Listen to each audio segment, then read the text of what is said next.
चलिए ध्यान दीजिए, आज हम लोग करेंगे बीपीएससी में पूछा गया, BPSC CSC civil service exam में 66 में बीपीएससी 66 में पूछा गया फिजिक्स का क्वेश्चन। हम लोग 66, 67, 68 और 69 तक कर लेंगे।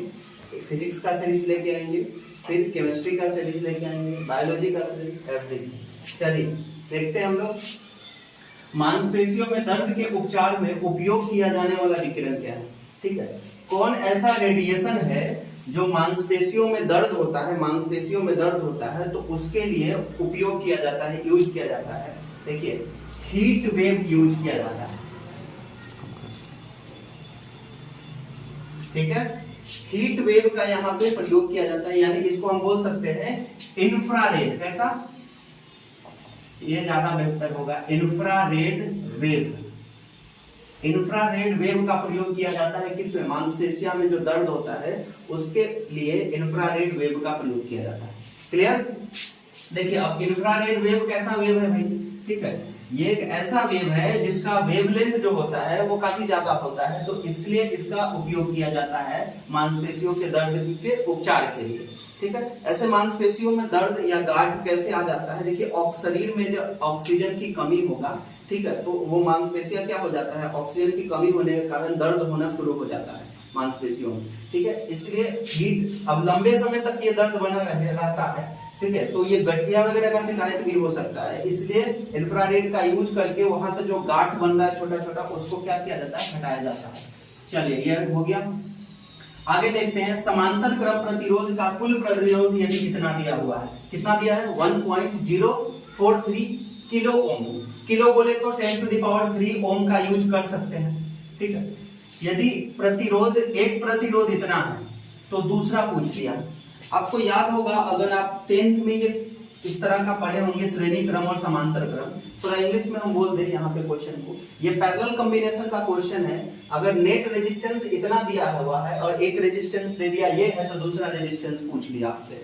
ये कुछ ऐसा ही सिचुएशन है जो ऐसे मान के चलते हैं कि ये रेजिस्टेंस है, ठीक है, तो एक का वैल्यू आपको दिया है, एक का वैल्यू दिया है 2 किलो ओम। ऐसा करते हैं, किलो हटा देते हैं लास्ट में, अगर आंसर में किलो के फॉर्म में होगा तो 10⁻³ लगा दीजिएगा, नहीं तो केवल सिंपल कैलकुलेशन होते हैं। इसका 2 और इसका वैल्यू कितना, टोटल वैल्यू यानी इसका रिजल्ट आ रहा है 1.403, ये वैल्यू पूछ दिया, इसको आप आर मान लीजिए। आपको याद होगा कि समांतर क्रम यानी पैरेलल कॉम्बिनेशन का रिजल्ट क्या था, आरपी बराबर दोनों को ऊपर मल्टीप्लाई करना और दोनों को नीचे क्या करना, ऐड कर देना। तो ऐसा कीजिए ना, ये फॉर्मूला लगा दीजिए, आपका आंसर बन जाएगा। तो हम यहाँ पे लगाते हैं, देखिए टोटल वैल्यू कितना दिया है 1.403। एक वैल्यू आप मान लीजिए 1 2 है, दूसरा नहीं मालूम है, तो दूसरा को हम r रखते हैं और दोनों को नीचे क्या करना है, ऐड करना है, तो यहाँ 2 + r। क्या ये कैलकुलेशन आपसे हो जाएगा, इसको इससे मल्टीप्लाई करना है, ठीक है, और यहाँ से r का वैल्यू निकाल लेना है। कैसे करेंगे, इसको इससे मल्टीप्लाई करेंगे तो 14 दूना 28 यानी लगभग कितना हो जाएगा, लगभग छोड़िए गुना कर लेंगे, 3 दूना 6 और ये 0 और ये 8 और ये हो गया 2.8, इस तरह से प्लस में इतना को r से मल्टीप्लाई कर लेंगे तो कितना हो जाएगा 1.403 r इक्वल्स टू कितना 2r। ऐसा कीजिए, इस वैल्यू को उधर ले जाके 2r से माइनस कर लेंगे, तो यहां से अब हम उम्मीद कर सकते हैं कि आप इसका आंसर निकाल लीजिएगा कितना रेजिस्टेंस होगा। एकदम सिंपल सा क्वेश्चन था। अब ये थोड़ा हार्ड देखने में क्यों लग रहा है, क्योंकि ये वैल्यू पॉइंट में दे दिया। अगर इसका वैल्यू 2 4 रख देता, 6 8 रख लेता, बड़ा आसान रहता कैलकुलेशन करने में, लेकिन ये पॉइंट में दिया है तो थोड़ा आपको कॉम्प्लेक्स लग रहा होगा, लेकिन ये बहुत आसान है। क्लास 10 से ये क्वेश्चन पूछा गया है। ठीक है, चलिए इसको कर लीजिएगा। ठीक है, अब बात हम लोग करते हैं, तीसरा क्वेश्चन पे आते हैं। ठीक है, तीसरा क्वेश्चन पे आते हैं। तीसरा क्वेश्चन क्या कर रहा है, गर्म करने पर अर्धचालक का प्रतिरोध क्या होगा। आप अगर पढ़े होंगे तो आप यहाँ ध्यान देंगे, नहीं भी पढ़े हैं तो भी ध्यान दीजिए कि अगर एक चालक है, ठीक है, अगर एक चालक है तो उसमें यदि प्रतिरोध बढ़ेगा, अगर ये चालक है यानी कंडक्टर है, पहले समझ लीजिए कंडक्टर और सेमीकंडक्टर यानी चालक और अर्धचालक का अलग अलग कॉन्सेप्ट है। ठीक है, अगर आपसे कहा जाता है चालक का अच्छा एग्जांपल देने के लिए तो आप बोलते हैं silver is a good conductor, यानी चांदी सबसे अच्छा चालक है। और अर्धचालक का तो आप सबसे अच्छा एग्जांपल यहाँ पे अर्धचालक के लिए क्या देते हैं, जर्मेनियम और सिलिकॉन का, जर्मेनियम और सिलिकॉन का। अब चालक में क्या होता है कि चालक में यदि प्रतिरोध बढ़ाइएगा तो उसमें क्या हो जाएगा, हीट भी बढ़ जाएगा। यानी अगर चालक को जितना ज्यादा गर्म करेंगे, यहाँ पे चालक के केस में क्या है, यदि हीट ज्यादा देंगे तो रेजिस्टेंस भी ज्यादा हो जाएगा, प्रतिरोध। आप ऐसा नाइक्रोम के तार में देखते हैं, टंगस्टन के वायर में देखते हैं, बल्ब में क्या होता है, रेजिस्टेंस ज्यादा होने के कारण क्या हो जाता है, वो हीट में आ जाता है। हीटर में आप देखे हैं उसमें रेजिस्टेंस ज्यादा होता है, रेजिस्टेंस ज्यादा होता है तो हीट भी होता है। यही कॉन्सेप्ट को ठीक उल्टा करके आप इसमें लगा दीजिए, ठीक है, ठीक उल्टा इसमें लगाना है। यानी यहाँ पे क्या होगा, यदि आप अर्धचालक को ज्यादा हीट कीजिएगा तो उसका रेजिस्टेंस क्या हो जाएगा, घट जाएगा। यही कारण है कि जर्मेनियम और सिलिकॉन को हीट करके उसको एक अच्छा चालक बनाने का कोशिश किया जाता है। अच्छा चालक तो नहीं बन सकता है, लेकिन पी टाइप और एन टाइप का उसमें अर्धचालक बनाने का कोशिश किया जाता है, ठीक है। तो गर्म करने पर क्वेश्चन पूछा है, गर्म करने पर अर्धचालक का प्रतिरोध क्या होगा, तो गर्म कीजिएगा तो प्रतिरोध क्या हो जाएगा, घट जाएगा, यानी कम हो जाएगा। ऑप्शन में ये था, आप ये कर लेंगे। चलिए आगे बढ़ते हैं अगले क्वेश्चन पे। प्रकाश वर्ष किसका इकाई है, प्रकाश वर्ष दूरी का मात्रक है। ऐसे दूरी का सबसे यानी डिस्टेंस का नहीं पूछ रहा है। लाइट ईयर का यूनिट क्या होगा, प्रकाश वर्ष इकाई है, ठीक है। यानी लाइट ईयर किसका यूनिट है, तो लाइट ईयर किसका यूनिट होगा, डिस्टेंस का होगा, दूरी का मात्रक होगा। प्रकाश वर्ष दूरी का मात्रक है, तो दूरी का मात्रक एक लाइट ईयर में कितना होता है, देखिए 1 लाइट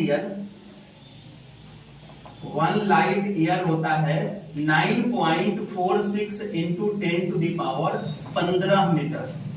यानी एक प्रकाश वर्ष में 9.46 into 10 to the power 15 metre होता है, याद रखिएगा, ठीक है। ये प्रकाश वर्ष दूरी का मात्रक है, और एक प्रकाश वर्ष में कितना मीटर होता है, 9.46 into 10 to the power 15 metre. Clear हुआ। अब ये जो है ना, ये बड़ा मात्रक है, ग्रहों के लिए, प्लैनेट के लिए सब यूज किया जाता है। छोटा छोटा डिस्टेंस मेजरमेंट करने के लिए मीटर किलोमीटर का यूज किया जाता है। ये सब इतना ज्यादा। एक प्रकाश वर्ष का मतलब क्या हुआ, प्रकाश द्वारा एक वर्ष में तय किया गया दूरी, यानी लाइट द्वारा एक वर्ष में कितना डिस्टेंस तय होगा। अब लाइट का स्पीड समझ लीजिए कितना है, 3 into 10 to the power 8 metre per second, ये स्पीड से चल रहा है। तो 1 लाइट ईयर में कितना, एक ईयर में कितना चल देगा। चलिए अब आते हैं क्वेश्चन 5 पे। जब प्रकाश एक माध्यम से दूसरे माध्यम में जाता है तो कोण नहीं बदलता है। यहाँ पर भी आपको 4 ऑप्शन दिया हुआ था। आप ऐसा कीजिएगा, आप यहाँ से क्वेश्चन समझ लीजिए। आप ये वीडियो क्यों देख रहे हैं कि आपको ये आइडिया लगे कि बीपीएससी क्वेश्चन किस तरह से करता है, ठीक है। अब देखिए हम 66 अभी करवा रहे हैं, 67, 68, 69 तक बढ़ेंगे तो आपको ये लगेगा कि क्वेश्चन का पैटर्न थोड़ा ये हो रहा है, कॉन्सेप्ट की तरफ भाग रहा है। अब डायरेक्ट क्वेश्चन नहीं आ रहा है, आप पढ़िएगा अच्छा से, पूरा डीप में क्वेश्चन अंदर तक जाइएगा तभी बनेगा। तो यहाँ से आप वीडियो देखिए, एनालाइज कीजिए और तब जाके अपनी प्रिपरेशन शुरू कीजिए, तब बेस्ट कर पाइएगा। चलिए, जब प्रकाश एक माध्यम से दूसरे माध्यम में जाता है तो कोण नहीं बदलता है। सुनिए, जैसे लाइट जब एक मीडियम से दूसरे मीडियम में आता है तो लाइट का लगभग सभी प्रॉपर्टी चेंज हो जाता है। क्या नहीं बदलता है, तो वो है फ्रीक्वेंसी बोले तो आवृत्ति, ठीक है।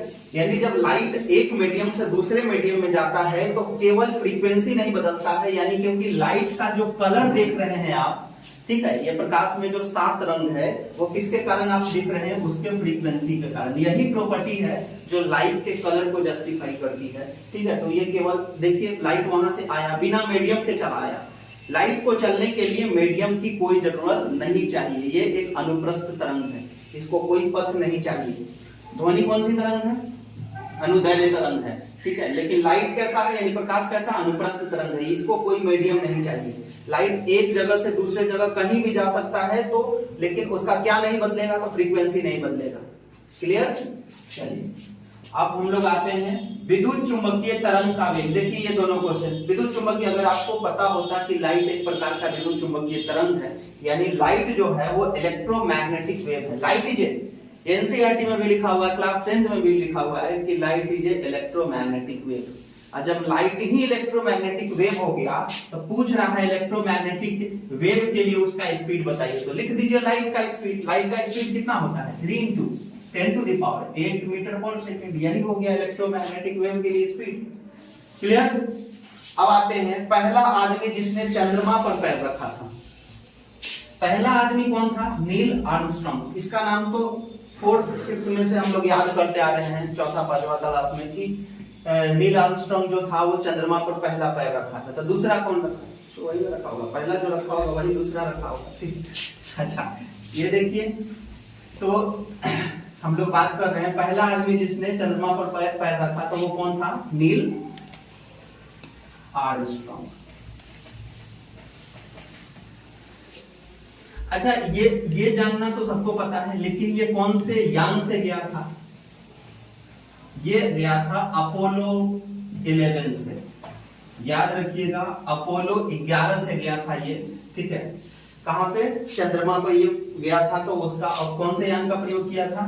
अपोलो 11 का प्रयोग किया था ये। ठीक है, चलिए अब हम लोग कहां का था? अमेरिका का रहने वाला था। आगे बढ़ते हैं, इस पे आते हैं अगला क्वेश्चन में। प्लूटोनियम दिया हुआ है, में न्यूट्रॉन की संख्या बताइए। न्यूट्रॉन की संख्या आपको पता है कि अगर ये x है, यहाँ पे लिखा हुआ, कोई एटम को ये बता रहा है, कोई एलिमेंट को ये बता रहा है, तो ये मान लीजिए ये z हुआ और इसका ये इस तरह से लिखा जाता है। नोटेशन यही है।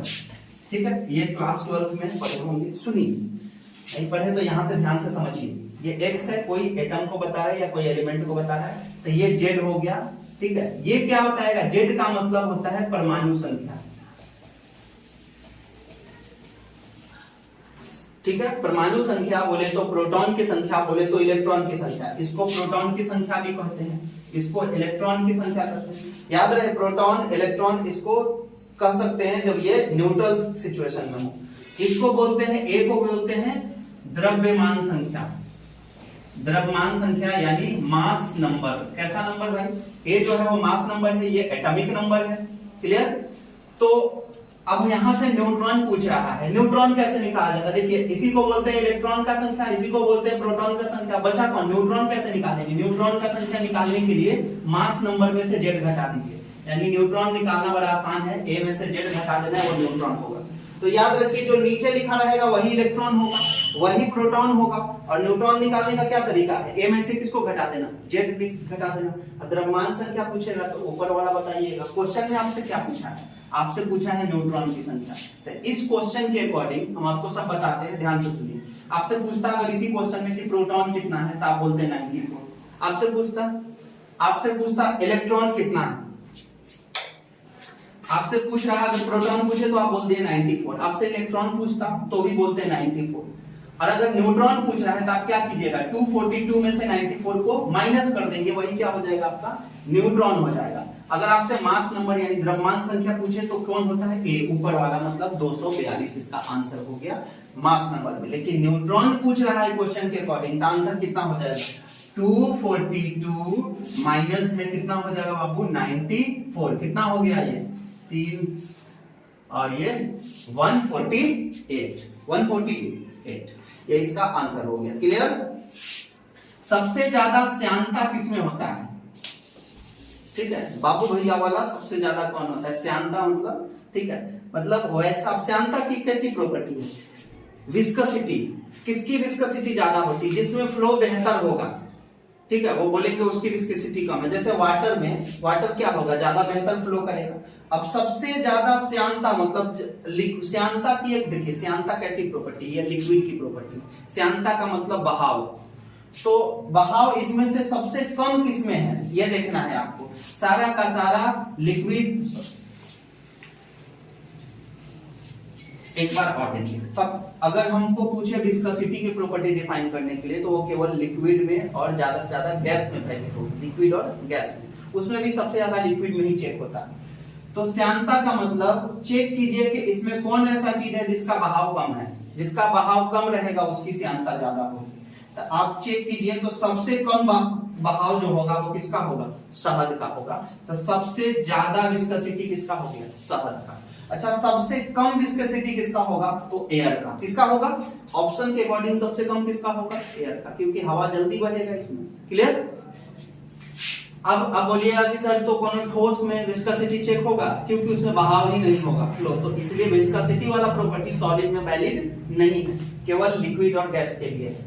ठीक है, तो ऑप्शन के अकॉर्डिंग आंसर क्या हो गया? शहद। दूध किसका घटिया स्रोत है? क्वेश्चन देखिए किस तरह से पूछा हुआ। ठीक है, दूध किसका घटिया स्रोत है, मतलब दूध में कौन ऐसा चीज नहीं पाया जाता है इस ऑप्शन के अकॉर्डिंग? तो कैल्शियम होता है कि नहीं? हाँ बिल्कुल होता है।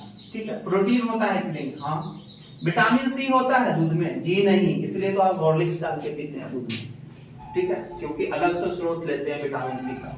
कार्बोहाइड्रेट बिल्कुल होता है, यानी दूध में अगर हम बात करें कैल्शियम भी होता है, दूध में मैग्नीशियम भी होता है, विटामिन बी में B12 होता है, ठीक है, फास्फोरस होता है, आयोडीन होता है, सब कुछ होता है। अगर क्या नहीं होता है तो वो होता है केवल विटामिन सी नहीं होता है। क्लियर? इसलिए कहा जाता है ना, दूध, एक गिलास दूध बहुत फायदेमंद है, अगर आप उसमें हॉर्लिक्स डाल दीजिए 1 चम्मच तो और बेहतर हो जाएगा। ठीक है, चलिए हम लोग आज देखें बीपीएससी 66 में पूछा गया फिजिक्स का क्वेश्चन। हम लोग फिर आगे बढ़ेंगे और 69 तक पहुंचेंगे, फिर केमिस्ट्री का सीरीज आएगा। क्लियर?